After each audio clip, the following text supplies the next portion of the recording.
Hello and welcome back to Warcraft Daily for today, the 1st of April 2014. So in today's news we really just have one or two things about Battlegrounds and then a few tweets, albeit one of the two of them are actually extremely interesting. But first of all, I just want to talk about the news cycle and this show in general. Don't worry, it's still going on, but the news cycle for World of Warcraft is really pretty slow at the minute. Now I'm sure it's going to pick up, in the first week we've got a model reveal coming up, and that's in the first week of April, so this week. But yeah, in general, just with Warlords coming out maybe perhaps a little bit later than I think both players and Blizzard expected, it's just sort of meant that the news is going to be a little bit sparse and spread out. So I can't guarantee there will be a Warcraft Daily every single day of the week. Usually I try to have at least one every Monday through Friday, or, perhaps I'll skip Monday but do one on Sunday. Basically, I like to have 5 a day. I can't guarantee that will happen every day, just because of the amount of news, but don't worry, when something happens, I will absolutely cover it. And in terms of other things that are coming up, the Elder Scrolls Online Early Access opens up today for the 3-day one, and yeah, I'm going to try it out. I have a key for the game for a month. I've played in a few of the betas. Honestly, I don't think it has a patch in World of Warcraft. It's got a really bad combat system. The flow of its world, it's trying to be Skyrim, but it doesn't feel like it. And basically the Skyrim elements of the game and the MMO elements of the game just detract from each other. I suppose it doesn't really feel like a good MMO, but it doesn't really feel like a good Elder Scrolls game. And I just think it is really the worse for what they've tried to do with it. If it had just been a multiplayer Elder Scrolls game, then perhaps it would have been better, but apparently not. That's just the way it's panned out. Anyway, I'll give that a go. Maybe I'll give you my first impressions tomorrow. But yeah, just in terms of other stuff, I'll be starting raiding again tonight. We're doing heroics, so that should be quite fun. And maybe I'll bring you a video or two based on that. But anyway, let's get on to the day's news. So first of all, it's April Fool's Day, woohoo, etc. Basically, Blizzard have done the usual, and it's actually pretty funny, so I recommend just going and to their various different websites, well, really just every website for every game that they do, and yeah, they're all pretty damn funny, especially their new game, which is totally coming out, and especially it's a controller. It's got a very interesting controller with a very interesting monetization method. I approve. And then I also recommend checking out Razor's YouTube page. Their prank is one of the best ever. It's great, just, yeah, good going, Razor. You've done good. Alright, so with all that out of the way, let's get on to some actual news, because no doubt that's what you're here for. So in terms of actual news, well, there's 3 tweets, but first of all, we're going to talk about some very interesting statistics that come from MMO Champion. Once again, they have found some way of parsing armory data, especially the character statistics pane, to find out Battleground win percentages over the previous month. Now this is kind of interesting because, well, I guess players often kind of say, oh, the other faction always wins, or my faction never, wins, etc. Well, at least with this we can get some solid numbers. So that's overall exactly what I would expect, honestly. The maps that require more planning, strategy, and execution are mostly won by the Horde, and then the more zergy ones like Alterac Valley and the Isle of Conquest are won by the Alliance, though I'd imagine that there are probably some inherent map balance things that cause this trend. Now, one thing that's worth saying, actually, is that the win rate for Horde has definitely went up in AV. They actually made 1 or 2 little changes to the Alterac Valley Horde base in patch 5.4.7, which has caused the win rate for the Horde to increase from about 20% to 27%. It's still not that much though, but I suppose it's worth mentioning. It's kind of funny, really, the way it sort of pans out. Now, I would actually just assume that the reason that things are like this is because Horde tends to lean towards PvP a little bit more than the Alliance, and the Alliance tends to lean towards PvE a little bit more than the Horde. But since everyone is mixed together when you do Battlegrounds, I'm just going to have to assume that the average gear level for the Horde Battleground population is perhaps just a little bit higher than it is for the Alliance. I think that would definitely make sense, especially in the smaller maps, where the number of geared players actually matters a good bit more. Now that said, Warsong Gulch is certainly an interesting one, with it being 50-50, nearly 50-50. And it's in fact the only highly tactical map that is like that.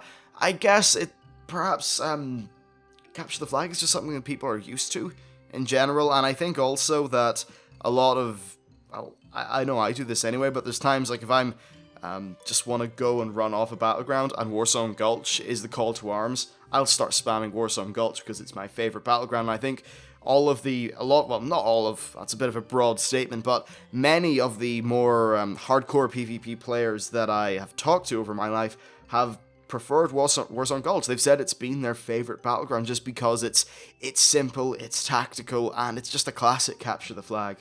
Anyway, overall, interesting stuff. And I guess it's just a pity with Battlegrounds. Honestly, it definitely contributes to a little bit of the barrier to getting into PvP, especially for Alliance players, which is rather unfortunate. But that said, you can get honor from other places like killing the Garrison Wilds, Rares, doing Tol Barad, and Wars, Wintergrasp, and then the PvP dailies in patch 5.2 in the island.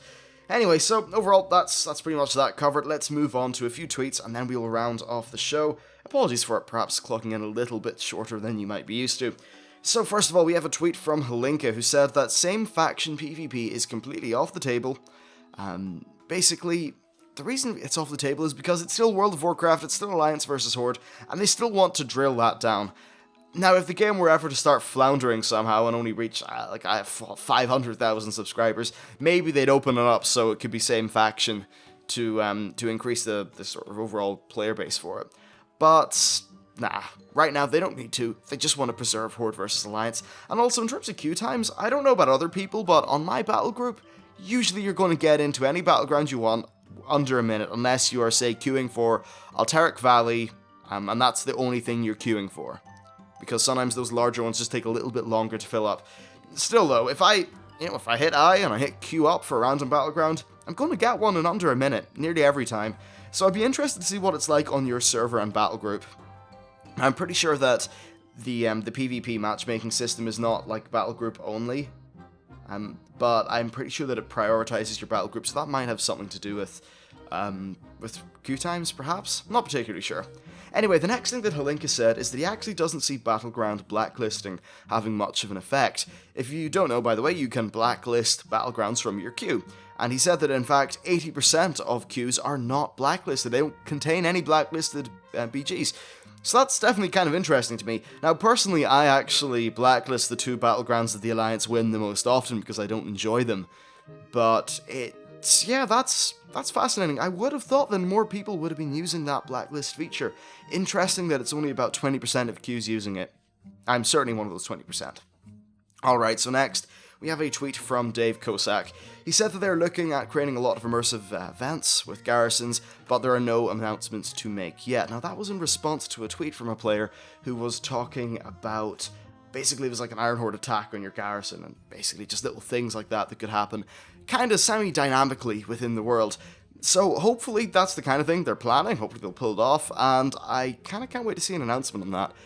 What's key to making these garrisons work is just ensuring that they don't turn into a Facebook game, and that there's actual gameplay for your character, more so than just interacting with a menu and a system, so that you could really just, go around in the world and actually do things that are related to your garrison, or maybe defend it and that kind of thing. That's what really will make garrisons just kind of like a thing that matters and could perhaps have some longevity into future expansions. Alright, so that's good to hear. And then finally, not Helinka, Celestial said that Resto Shamans are still going to be good at stacked healing, though they are going to have a very well-rounded toolkit overall. What does this mean? Well, it means exactly what he says, but it's still just worth noting. It's kind of interesting that they're still going to be kind of keeping some of the little niches of healers in there. Of course, everyone will be able to do every role, but in a heavy, say, stacked situation, a Resto Shaman might do a better job than another class or something like that. It's definitely a good thing because it allows them to have a little bit more variation in gameplay, and when classes have certain strengths, it definitely feels nice from a player perspective. Overall, though, I think it's a pretty good design philosophy. And anyway, that is it for today's show. Hopefully Blizzard will have some sort of crazy new wave of news tomorrow, though I don't really hold out hope for it. I'm pretty sure that around Thursday and Friday, we're going to get a blog based on the female Draenei model, so that'll be definitely cool to see. And then after that, sometime in April, we're going to have a PvP blog posted about gear. Anyway, that is it for today, so thank you very much for watching, hope you enjoyed the show, and I will see you next time.